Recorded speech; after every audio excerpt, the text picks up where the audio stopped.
So, like I mentioned, it was literally me sitting down and saying, okay, these are some things that I love to do. How can it connect? And I Yeah. also remember going to a race, Eric, and seeing, I think I want to say that I heard one of the announcers say something that was like just completely off the cut, like just not conventional. And he probably shouldn't have said it.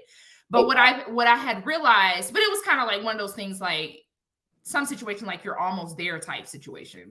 You are listening to the No Gimmicks, Just Sweat podcast with your host, Eric Logan. No Gimmicks, Just Sweat is dedicated to hearing the journeys and unique stories behind an athlete's training and what drives them.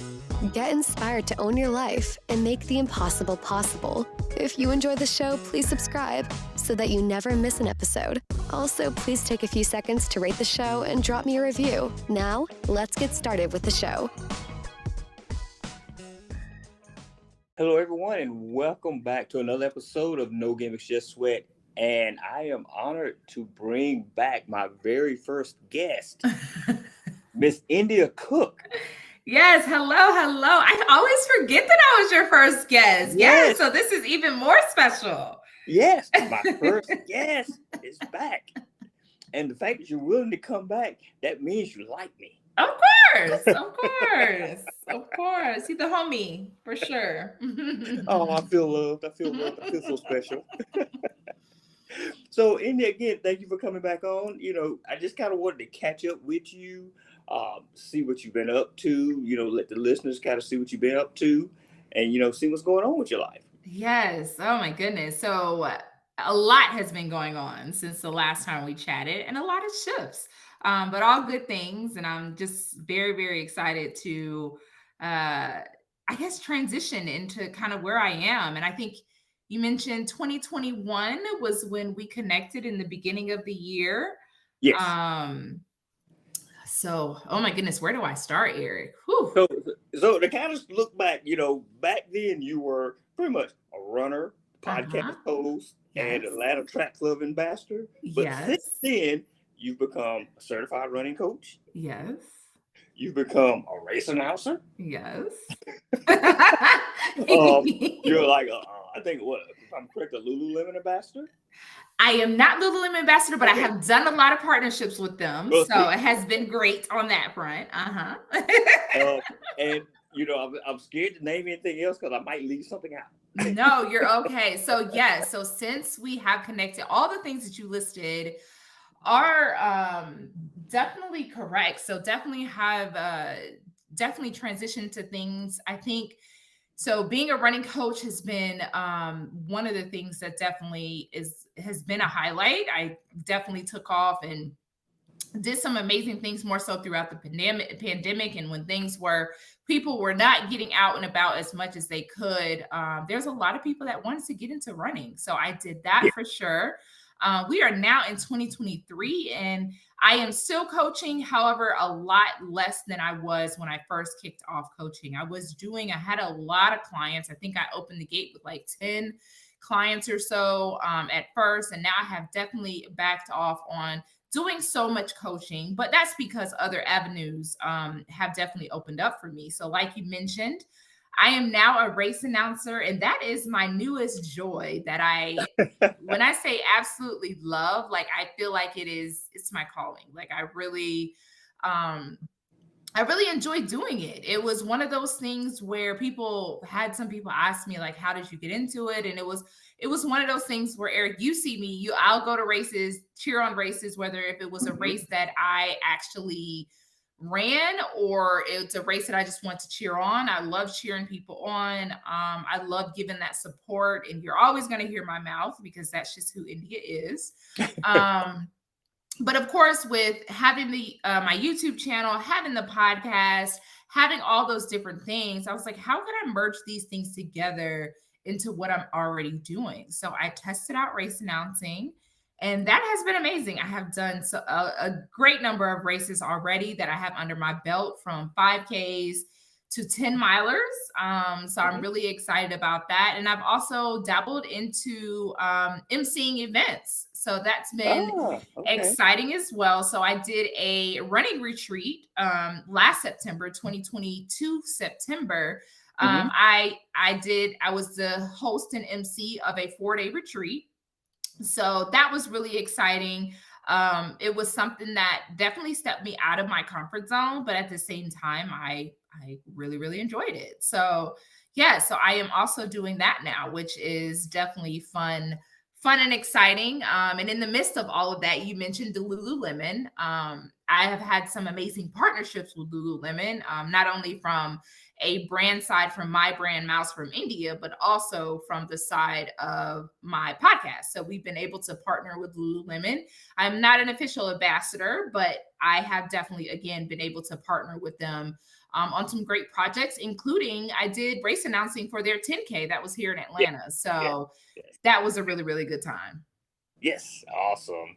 So let's kind of talk about the race announcing for me. Okay. You know, that's not something a lot of people would think about. Like, you know what? You know, I'm gonna go be a race announcer. You know, the running coach I can see, but race announcement, that's something that, you know, you really don't hear people gravitate toward. So what was that? You know, yes, we know you're a very vibrant person. You love to talk, but what brought you to that, and what were the steps to get into that if somebody was interested in doing so themselves?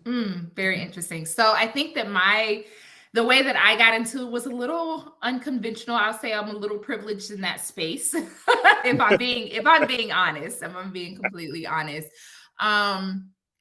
So like I mentioned, it was literally me sitting down and saying, okay, these are some things that I love to do. How can it connect? And I also remember going to a race, Eric, and seeing, I want to say that I heard one of the announcers say something that was like just completely off the cut, like just not conventional. And he probably shouldn't have said it. But what I had realized, but it was kind of like one of those things, like some situation like you're almost there type situation. Okay. And, you know, it was like, you don't tell runners that when you know that they have X amount of time left on the pavement and they're not really almost there. So it was one of those things that kind of got my head spinning. I'm head going like, okay, a lot of times when you go to these races, the people that are announcing you, especially non-Atlanta Track Club races, I'll say that because we know that we have Ronnell Blackman that does a lot of the Atlanta Track Club races. So we're used to seeing race MCs. But a lot of times it is the timing company that is doing your race announcing. Like majority of the time, it's that one guy that's also doing timing that says 1, 2, 3, go. And I just think that it really adds an extra layer of excitement to runners when you can connect with them and actually have like some kind of a finish line or starting line race MC. However, everyone calls it something different. So honestly, it was me saying, you know what, I think I want to try my hand at this. I have definitely interacted and engaged with a couple race directors here in Atlanta because of the running space that I'm in and the things that I do. So I've had my hand on doing that. And so I actually directly asked one of the race directors here in Atlanta, and I said, hey, what do you think about me being a race director? A race announcer. And they were like, I think that you would be great at it. And that was honestly my opportunity. I took on one of the races for that race director and got my feet wet. Now that first race I was co-announcing, so I wasn't on my own, but I was co-announcing with another announcer and we just kind of piggybacked off of each other. And it just kind of took off from there. I think once I was able to show my skills and once I was able to show that I could do it, I could pivot, I could work with a crowd, I could do different things. Because it's definitely a process, Eric. I think people just assume that you just pick up the mic and you do it. There's so much that goes into it because you are running the show. Like you are the person that's ensuring things are on time. You're making sure that the race starts on time, along with the race director and timing company. But you are the person that's telling the runners and walkers and participants where to go, where things are, what's happening next, when the awards are happening, sometimes giving out awards. You are the person that's really generating and keeping the race going from a participant standpoint. And so it definitely is not just, I'm just going to show up to this race and get on the mic. There's preparation to it. So it was one of those things, again, that I was fortunate and privileged enough to connect with the race director here in Atlanta that afforded me my first opportunity. And since that first opportunity, the floodgates have opened. Awesome. And the thing about it, a lot of people don't realize, and you kind of alluded on that, is that sometimes hearing that positive voice cheering you on can really make a huge difference, especially if you're struggling to push yourself, to make it across that finish line. Yeah, honestly, that's one of my points that I tell people, like when I'm pitching to some of these companies that I would love to be a race announcer for them. One of my points is I'm a runner myself. So especially in Atlanta, I'm a runner myself. So a lot of these runners that I'm going to be calling their name out or cheering on, they know me personally, and it gives an extra excitement to have your name be called out by someone you know. So yes, you are right, Eric. It definitely gives that leg up to an extra boost to the participants. And also, you never know. Some people may sign up for a race because they know that someone that they know is announcing it. You never know. Yes. And then again, you are a runner. So you can relate to the people who are running, and there's some races, the announcer may not be a runner. So I think that's where, the plus comes with you in doing it. So I see big things in your future with that. Thank you. I do too. I know that, we chuckled a little bit about how busy I stay, but race announcing honestly is something that I'm like, I really want to dig deeper into, continue to do bigger races and connect with certain brands I have on my mind that I would love to do their race and see where that goes. So I'm definitely interested in doing that. Yes. And let's kind of step back a little bit and talk about the coaching part. So what are the things you've learned, transitioning from a runner to a coach, that if you could look back, you would go back and like, I wish I did this, or I wish I had told myself this back then? As a runner or as a new coach? Both. So I will say it's kind of hard to answer that question because it's multifaceted. But I think that as a runner, I would definitely recommend runners to have a coach at some point in their running life. I definitely would recommend that. But I also recommend every runner to shop for your run coach like you would a doctor. And what I mean by that is there are coaches can really, they have to be multi-leveled, meaning they need to be personable. They need to have some personal approach. They need to have the education behind them, some level of experience. Like, I don't feel like you have to be a marathoner to be a coach and to coach someone to a marathon. I don't believe in that. But I definitely think that some kind, running experience has to be definitely there.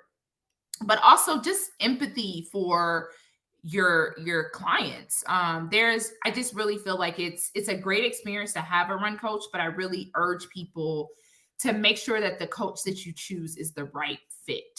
And that even goes down to communication and how they communicate. Because there's coaches that are like, this is your workout, get it done. I want to see your stats when you're done. Right. No ifs, ands, and buts about it. And then there's also coaches like, okay, this is your workout. If you're not feeling it, let's go to this. Let's do a plan B. But I really want you to push today. And then there's some coaches that are even going to be more compassionate, right? Like, I think that I'm right there in the middle. Like, I want you to do this workout, but if you had 4 hours of sleep last night, you didn't eat enough today, then maybe we need to pivot your workout. Whereas you're going to have some coaches that don't have that. I think for me, with my coaching, with my mental health background as well, I probably am a little bit more empathetic, and I am probably a little bit more nosy. Like, I want to know more about, like, really, are you able to participate in a training block right now? Like, is this something that you really have the ability to do? And what I say is, do you have the ability to do it?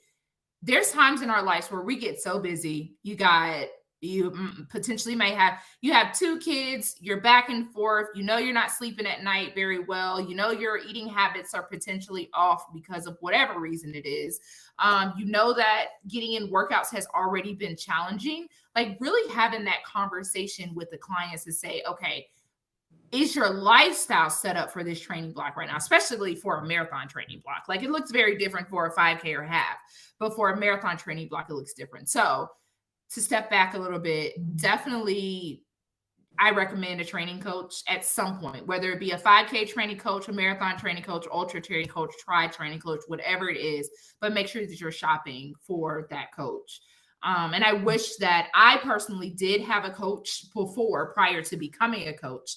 And okay. I've had a couple since then. So I've had 2 coaches in my lifetime. I've definitely had 2 coaches in my lifetime. So it's kind of one of those things where I have had the experience to have someone they were definitely on 2 different extremes as far as empathy and how they coached me, but it helped me to learn how I should coach, and how finding my own way of coaching. You have to find your own style and what makes you unique in the space. As a new coach, I think that I would not have, if I could go back, I literally busted the gate open wide when I became a coach. I think the first training block cycle, I had 10 to 12 clients, and that was a lot. That was a lot of athletes. And so as a new coach, I would just say, I'm not a new coach now, but as a new coach at that time, if I was to look back at that time when I first got certified, I will work my way up. But again, I was definitely fortunate to be able to work with an actual program that filtered me clients. And it was a program-based thing to where I was a coach for a group of ladies. And so it was really good. And of course, the plans were very specialized and specific for those ladies, but it was a higher number on the roster. And I just feel like for me, if I was to tell a new coach, I would say, keep it low at the beginning until you really find your way. Because honestly, I feel like I kind of burnt out early. I got to a point where I was just like, it was good, but it was a lot. And I don't think that I realized how much it was. And so I think now, even though I do and did enjoy coaching, I don't have the interest of having that many clients at one time anymore. Even though I am way more experienced and have the platforms that I need and all of those things, I don't have an interest of having too many people on my list at one time. Really, that's interesting. I know you're excited about coaching, but they kind of say that, you kind of want to scale back, because you kind of hear when people, they become certified, to start coaching, like you were saying, they're ready to open the floodgates and start coaching. Yeah. But it seems like you've kind of evaluated things and kind of said, like, okay, I want to be an effective coach. Right. So being an effective coach means me scaling back. That's what I will do. You have hit the nail on the head. But then I think also my goal was to never be a full-time coach.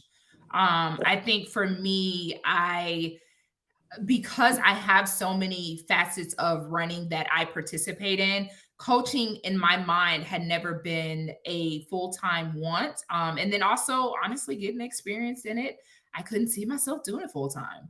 And I think for a lot of the coaches that are full-time, your way of work, in order to make it what I would consider beneficial and to fuel me the way that I would need to be, I don't want to go into that. Like, I'm not interested in full group coaching, and I'm not interested in cookie cutter plans. And that's not a knock to any other coach, but a lot of the coaches that have bigger platforms and a lot of clientele, they're not being very they're not being very specialized or specific to their clients. A lot of the athletes have a plan that has been pre-generated and is kind of just being sent out. And I'm pretty sure there are some people that have a lot of athletes on their roster that they may have more attention to them, but I find the way that I want to coach, I would not be able to have the capacity that I have and still be and provide the attention that I want to my athletes. Yeah, and I think too, because you have that mental health background, and Mm-hmm. and you kind of emphasize that, you kind of show a lot of empathy towards your clients. And Mm-hmm. it's not just okay, here's the plan, you do it. Okay, you did it. Okay, here's the plan for this week, you do it. It's more of, here's a plan. How are you feeling today? Do you Mm-hmm. feel that you can get that in? So I Mm-hmm. think that's a plus with you, and the plus with any coach that kind of takes the time to kind of pull back and just to kind of see, you know, how the person is doing, Mm-hmm. and how that can equate to how they're going to perform. Right, definitely. And just putting in that extra time. And of course, setting the boundaries with communication and everything, but even developing plans, the check ins, the communication, being there for athletes if you are doing in person coaching to either run with them or bike with them as they run. Like there's so many different areas that you have to do, and making sure like injury prevention, making sure strength training is being added. Like there's so much more to run coaching than just providing a plan that says, hey, go give me 3 miles on Monday, 5 miles on Wednesday, strength train on 2. Like it's so much more to it. Yes. So let's talk about you and running. Are you still as active as a runner as you were since the last time we talked? Have you slacked up a little bit? Have you increased a little bit to prepare for anything? So I will say that 2022 was interesting, but since we chatted, I did undergo a couple injury. I did have some shin splint injury, Oh, okay. and then I also did have some piriformis syndrome in my left glute hip situation. So I did have some injuries that took place since we last talked. So that did cause me to pull back a little, some months here, come back on, some months there. But I'm still running. I don't post a lot of my runs. Right. But I am still running. I am still moving. I will say that I definitely have tried to incorporate more cycling and strength training into my workouts, and definitely less miles. And so it's kind of one of those things. And I should probably say spin and not cycle, because I know you got excited because you thought I got a bike, but I haven't gotten it yet. But yeah, so spin and strength training. So that has been added more. And I feel good with adding those items into it. But yes, I definitely did some miles last year. 2022 was so crazy to say last year, but last year I did run the New York City Marathon. So that was big. So of course I did have a training block for that, and definitely run some races, some pretty good number of races in 2022. So let's talk about New York City Marathon. Mm-hmm. So how was that experience there? Was this your first time running it, or were you running it again? No, so this was my first time running New York City. It was my third time being in New York, but 2 of those times I cheered on the race. So I'm very familiar with how it is to cheer on the race. And so I was ready and excited for the atmosphere, but my first time running it, I will say it was a very mixed emotion type situation. It was very exciting. All of the support and the cheers. I would say until it got dark, that definitely died down a lot, which was defeating, meaning that I did start in the last wave of the race. I didn't start until 11:30 that day. Oh, wow. Yeah. And so because I didn't start until 11:30, of course, people have already been out there for 2 and 3 hours. And so of course, when it was time for me to get to certain mileage, when I was at 16, 17 plus, the crowd support was definitely light. But it was a great experience. When I say that they talk about the cheer squads and all that stuff that's out, like it was definitely a good time. The music, party on the pavement, the music, the drinks, like it was a lot going on. Unfortunately, it was definitely an unseasonably hot day, which caused some, things for a lot of the runners. But for me, I just knew I was going to definitely take my time with it. And that is what I did. So it was definitely a different experience. First time I have ever finished a race while it was dark outside, purposely finished a race while it was dark outside. So that was different because I really had to shift my mindset around that, like knowing, okay, India, you've been out, technically been up and moving since 6 o'clock this morning, and you are still out here and now it's dark, right? So the process to get to the starting line was about 2.5, 3 hours for me. And then getting out, running the race for several hours. So mentally knowing that I had been up for the day to conquer this 26.2 miles, once it started getting dark outside, it's very interesting to shift my mindset around, okay, if it's dark now, that means you don't have much to go. You got this, versus you've been out here this long. It's now dark. You started your day when it was dark, but in the morning time, and now you're trying to get there. So it was a very good but different experience. I had an amazing finish line experience, and that was Ali on the Run, which is one of my another fellow running podcast person. She was able to announce my name across the finish line and gave me my medal. So that was very exciting, and I loved that. So it was just kind of like the cherry on top to the experience. Again, not my best marathon by far, but as far as performance, but the experience was great. Awesome. So we're looking at another major coming up next for you?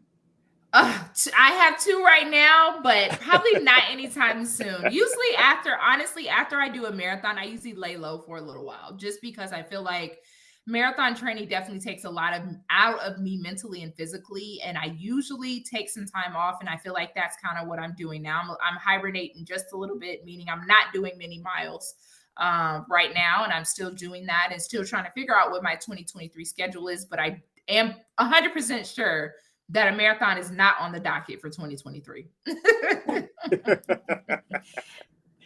It'll be there in 2024. We'll see. We'll see. All right. So let's kind of shift gears a little bit. And let's talk about Black representation in running. 2020 happened. We had the pandemic. We had the issues with George Floyd, and among other things. And a lot of companies, a lot of organizations, and just a lot of people in general started to kind of embrace, Blacks and other minorities into the imagery of running as far as representation. There were things that were pointed out, again, I'm not naming magazines or anything, but, certain magazines, how they represented runners, certain brands and their advertisements and stuff, and how they represented, minorities in, their marketing. So we started seeing it, and it started getting better. But now, as we kind of see, and this is my opinion, and I've kind of heard this in passing from other people as well, that it seems to be slowly reverting back to not as much representation, if that makes sense. That back to the normal pre-pandemic of, okay, we're back to normal. What are your thoughts on that? I totally 100% agree. I could see brands myself that reached out to me. Oh, I want you to be on the podcast. I want you to do this. I would love to partner with you. That have gone silent and that are no longer participating or putting in the same amount. I'll just say this, putting in the same amount of effort that they were doing in 2020. When everything happened, 2020 and 2021, when everything happened. I definitely think it's definitely dying down, but you are also seeing the brands that are being very diligent with continuing to make a stance for diversity. But I definitely think that it's a louder sound of brands that are not sticking with their quote unquote promises. So it is definitely very unfortunate. And I think for me, it is ensuring that partnering with brands that are doing the work. And I see that the work is being done and it has been done. It's not just today because you're asking a Black woman to do work, but like, how long have you been doing the work and what does that look like? And what does it look like from top down, right? And what does it look like ongoing?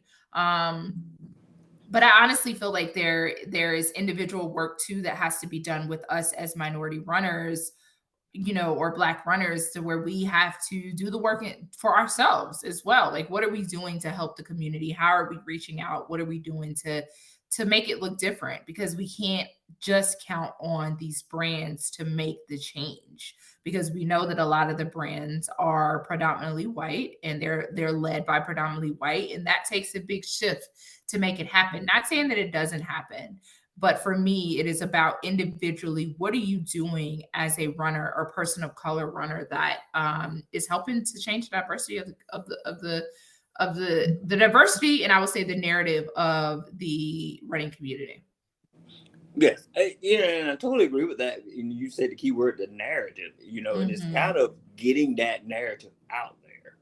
I think there was that initial excitement of, okay, this is something new, but now it seems like it's just dying down. Like, it's like, okay, yeah, on to the next shiny thing, if that makes sense.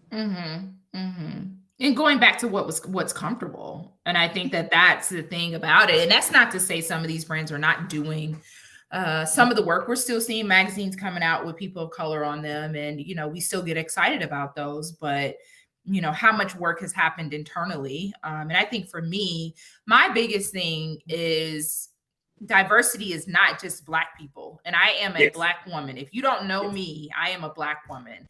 And I just really felt like a lot of these brands went hard on Black, but they're forgetting all the other people of color that are inclusive in that spectrum and body types and abilities. Like, they're forgetting all of those. So it's very frustrating for me. And I'm not downplaying or happy, shall I say, or appreciative for any of my Black brothers and sisters that get on the magazines or get partnerships or get whatever it is, become ambassadors for these big brands and things of that nature.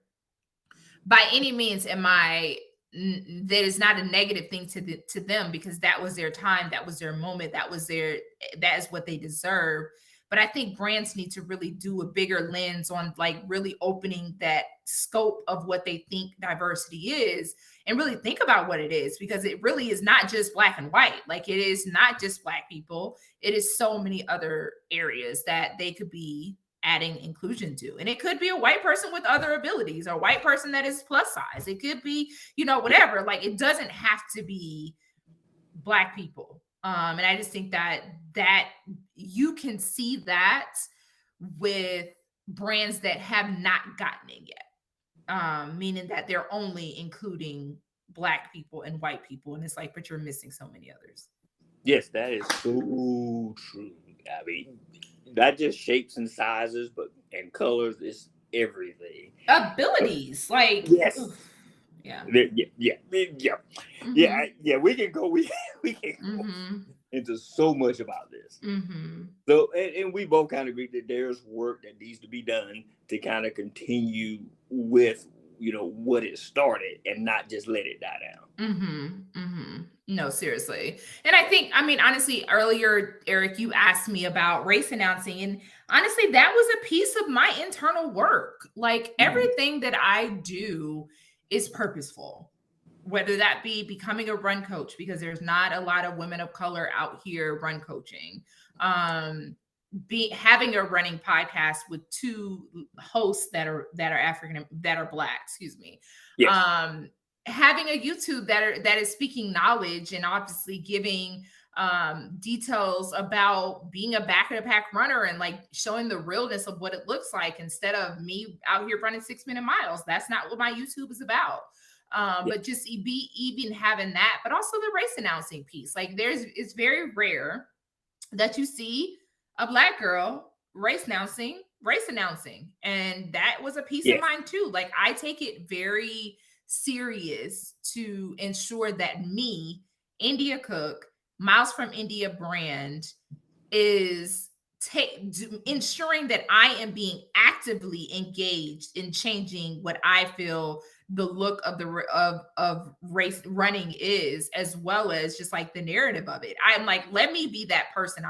I am my own brand, and I may not work for any of these corporate brands or big brands, but I am my own brand. And the more you see me, the more you feel like you can do the same thing that I do. And I'm happy about that.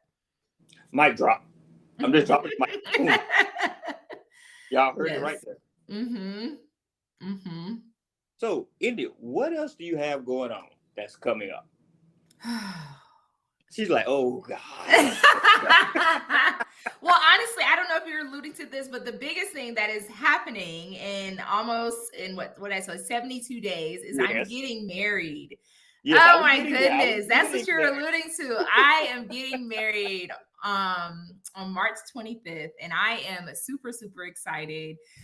So along with working and building my brand and continuing to work with showing representation and showing up the way that I feel like I can and how I need to, I am planning a wedding. So that has been very exciting. It is going to be here in Atlanta, and yeah, it's been very interesting. So I got engaged in August of 2021. So right. Yes. And I'll be getting married soon. So I'm excited. So next time you come on the show, you'll have a different last name. Yes, I will. I will for sure. Yes, yes, yes. Well, early congratulations. Thank you so much. Thank you, thank you, thank you. It's been an interesting ride, but it's been a good one. And so probably next time you come on, it'll be race director India. Oh my God. I don't think I ever want to dabble into race directing. It's so funny. Someone else asked me about that, and they were asking me questions about race directing. And I'm like, I don't want that hat. Like, I do not want that hat. I think I am settled and good into what I'm doing now. I will keep the podcasting, race announcing, the emceeing at events, and doing my YouTube. I think I'm good with those 4 things. And of course, coaching as needed, or as if someone asks me and I feel like they're a good fit for me. But those things, I don't think I'm going to add anything right now, unless life really, really changes. Woo, those are good things to continue to grow into. And I feel like that's enough. Yeah, but I have a feeling. Really? Something may come up. Something, we'll see. It will have to be in those avenues of those 4 or 5 things that I just listed. I'll be sitting back going like, and I think I'll see something online. I'm like, wait, what? India's doing what? No. You might see me at some events, some larger races, and you might see me emceeing some events or at an expo doing some podcasting. So I definitely think having the mic in my hand is definitely more in my future. But I don't know, race directing just does not look exciting to me. And I know a couple race directors, and their engaged, their excitement with race announcing is not, Okay. All right. Do you have any last words you want to share with the listeners before I let you go? No, I would just say thank you again, Eric, for having me on. I greatly appreciate it. A lot of things have happened in my life since the last time we chatted. And I would just tell you all, if you have a vision, if you have a dream for something, definitely pursue that. And, try to really focus on what fuels you and what you enjoy, and the results will come. Oh, that's still great work. That's a good way to end this. Mm-hmm. Good words. So, thank you for coming on the show. And if people wanted to kind of get in contact with you, follow you, how can they do so? Yeah. So if you want to contact me for any kind of partnership, you can communicate with me at contact@milesfromindia.com. My website is www.milesfromindia.com. You can find me on Instagram, which is where I do most of my social media. And that is at I of Indigo, ENDIGO runs. And that's an underscore under each one of those words. So you can find me there. Those are the 3 quickest ways that you can find me. I'm no longer accessible on Strava since probably it's been like a year or so now. I pulled myself off of Strava, but that's just because people are a little weird. So definitely pull myself back on that. But yeah, it's happening. I'm still running, and you can definitely see me at some of these races. But Instagram is probably, if you want to see kind of the activity that I have going on, definitely there. And then, of course, my YouTube is also Miles from India. I post videos there. I'm dabbling a little bit more in lifestyle content because I am getting married, but the running stuff will come back. Again, thank you, India. You're welcome. Thank you. And congratulations on the nuptials. Thank you so much. I appreciate it, Eric. All right. Take care. All right. All right. Bye. Thank you for listening to this episode of the No Gimmicks, Just Sweat podcast. We really appreciate everyone who tunes in each week. If you enjoyed today's show, please support us by subscribing, rating, and reviewing the show wherever you listen to podcasts. And remember to tell your friends about the No Gimmicks, Just Sweat podcast. so we can continue to have awesome conversations with everyday athletes just like you. Until next time, have an amazing week.